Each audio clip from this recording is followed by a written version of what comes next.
మీ dinner అయిందా? మేమైతే ఇప్పుడు చేస్తున్నాం డిన్నర్. మా పిల్లలు కూడా అయిపోయింది అప్పుడే. చూడండి మా డిన్నర్ స్పెషల్ ఏంటని. వేడి వేడి రైస్ మాకు లేనిదే నిద్ర రాదు. మేము తినాల్సిందే రైస్. చపాతీ గిపాతి ఏం తినాం మేము. రేరు తినేది కూడా.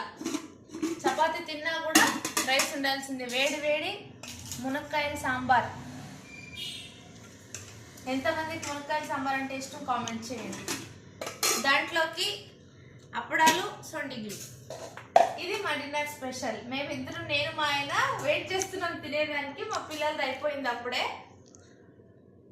మీరు తిన్నారా లేదా కామెంట్ చేయండి. ఏం తిన్నారని కూడా కామెంట్ చేయండి. ఓకేనా? వీడియో నచ్చితే లైక్ చేయండి. కొత్తగా చూసే వాళ్ళు సబ్స్క్రైబ్ చేసుకోండి. బాయ్. గుడ్ నైట్ అందరికి.